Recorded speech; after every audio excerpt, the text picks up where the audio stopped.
Welcome to Bible Fiber, where we are encountering the textures and shades of the biblical tapestry. I'm Shelley Neese, president of the Jerusalem Connection, a Christian organization devoted to sharing the story of the people of Israel, both ancient and modern. This week we are studying Ezekiel 37, which contains one of the most iconic prophetic visions in the entire Bible, the Valley of Dry Bones. Apart from God's winged throne chariot in chapter 1, this is the most memorable symbol in Ezekiel. The vision's enduring popularity stems from its vivid imagery and potent message of hope. As an apocalyptic vision, it easily lends itself to endless interpretation. In the previous visions in chapter 36, Ezekiel foresaw the fertile mountains of Israel and the bustling streets of Jerusalem. Then suddenly God takes hold of the prophet and transports him to a valley filled with scattered and sun-bleached human bones. When Ezekiel refers to the hand of God being upon him, a recurring statement, we can see that the prophetic experience was palpable, not just a subtle feeling. The text states that God put his hand on Ezekiel, an act that preceded Ezekiel's earlier visionary experiences. After Yahweh deposited Ezekiel in the valley full of bones, he gave him a tour of the horrifying scene. Ezekiel reports the details of his vision in an autobiographical style. What stood out to him was the sheer number of bones. As a priest, the Levitical laws forbade Ezekiel from having any contact with corpses, and now he was surrounded by death without a single sign of life. However, he allowed God to lead him through the valley and made close observations of the bones. Initially, God does not offer any explanation for who the bones belonged to or why they were left unburied, but in verse 9 he refers to them as the slain. Considering the historical context of the prophecy, these bones might represent the Israelite victims of the Babylonian attack. The Babylonians would certainly not have bothered to give them a proper burial. God then asked, "Can these bones live?" Of course, Ezekiel was aware of the miracles performed by the prophets Elijah and Elisha, who brought the dead back to life. In those cases, the deceased took their last breaths moments before being resurrected. In the Valley of Dry Bones, the corpses had been dead for so long that all flesh had decomposed. Resurrecting them was too tall a task for any prophet. Only God could perform such a supernatural miracle. Ezekiel's answer was completely submissive and showed his understanding of Yahweh's limitless power. He replied, "O Lord God, you know," which is better translated as, "only you know." Like Job once said, only God determines the number of man's days. Though Ezekiel's response was humbly appropriate, God invites him to actively participate in the work of resuscitation. He commands Ezekiel to be his conduit for the miracle that will soon take place, saying, "Prophesy to these bones and say to them, 'O dry bones, hear the word of the Lord.'" Ezekiel obeys, calling out the inanimate bones to hear God's message. Many preachers have been convicted by the sequence of events. The revival of the bones was predicated on Ezekiel's faithfulness in delivering God's word. Ezekiel called the bones to attention, but it was God's Spirit that reanimated them. As the bones awakened and responded to Ezekiel's call, he heard a rattling sound. He graphically portrayed the scene. Suddenly, there was a noise, a rattling, and the bones came together, bone to its bone. One muscle and one sinew at a time, they began to regenerate and gain flesh once again.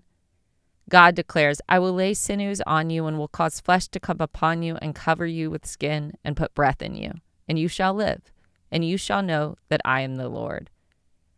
In that moment, Ezekiel witnessed the bones forming into a vast army. No wonder this vision has captured the imagination of Bible readers for centuries.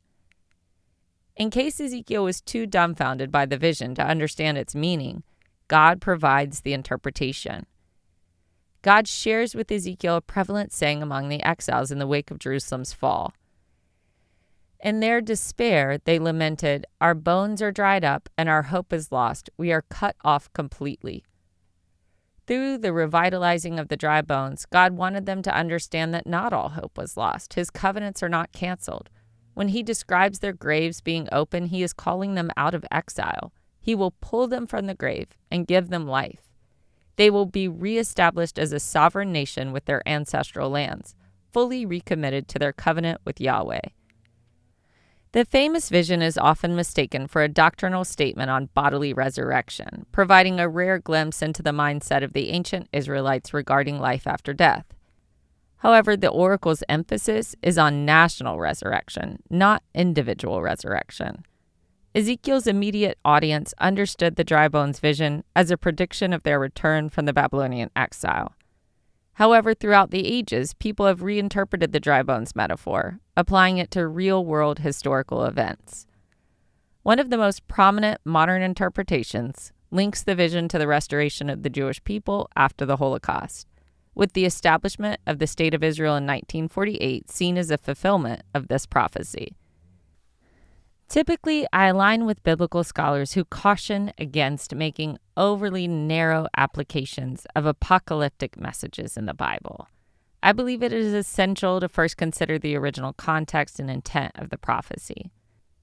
However, I once attended a lecture at Yad Vashem in Jerusalem about the theology of the Holocaust, which gave me a new appreciation for how the Valley of Dry Bones filled a theological gap for Jewish people and Christians in a post-canonization world.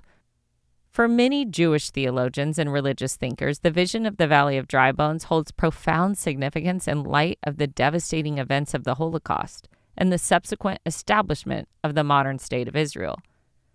While it is unlikely that Ezekiel himself could have foreseen the horrors of the 20th century when he experienced his prophetic vision, the imagery he described has been interpreted by later generations as a remarkable foreshadowing of the Jewish people's darkest hour and their miraculous restoration. In this reading, the scattered, lifeless bones strewn across the valley represent the millions of Jewish lives lost during the unspeakable genocide of the Holocaust. Recall that Ezekiel was astonished by the vast number of bones in the valley. The number 6 million is still hard to grasp. The idea of these bones being reanimated and reconstituted into a living, thriving nation speaks powerfully to the rebirth of the Jewish people in their ancestral homeland that occurred on the heels of the Holocaust in 1948. Just as Ezekiel's vision promised the revitalizing of a decimated people, so too did the creation of Israel from the ashes of the Holocaust.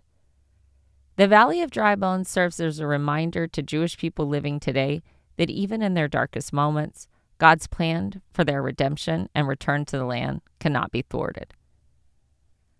Following the vision of the Valley of Dry Bones, God commands Ezekiel to perform a sign act that reinforces the theme of national resurrection and reunification. God describes the dry bones as belonging to all the descendants of Jacob, referring to them as the whole house of Israel. With this segue, God tells Ezekiel to take 2 sticks. One should be inscribed with the name Judah and the other with the name Joseph, which he notes is also Ephraim. He is then instructed to join the 2 sticks together as 1 stick. After King Solomon's death, the once united monarchy divided into 2 kingdoms, which are typically referred to as the Northern Kingdom and the Southern Kingdom. The Southern Kingdom, known as Judah, consisted of the tribes of Judah and Benjamin, while the Northern Kingdom, commonly called Ephraim or Israel, was made up of the remaining 10 tribes. The term Ephraim is often used interchangeably with the Northern Kingdom, as the tribe of Ephraim was the dominant tribe, both numerically and politically. Ezekiel adds the identifier Joseph, the father of Ephraim, to emphasize the ancient roots. The 10 northern tribes of Israel were conquered by the Assyrian Empire in 722 BCE, leading to their exile from the region. The Assyrians implemented a policy of deportation, scattering these tribes across various territories within their empire to prevent rebellion. This dispersion led to the tribes being known as the Lost Tribes of Israel, as they eventually assimilated into other cultures and lost their distinct national identity. After the Assyrians exiled the Israelites, they imported people from various nations to settle in the land. Ezekiel's sign act was predicting a future for Ephraim. God intended to reunite all 12 tribes, making them one nation in his grip. He explains to Ezekiel, "I will take the people of Israel from the nations, among which they have gone, and will gather them from every quarter and bring them to their own land." After 130 years of exile and dispersion, Ezekiel's audience would have assumed that Ephraim was lost to history forever. The idea of restoring Judah to the land seemed far-fetched enough.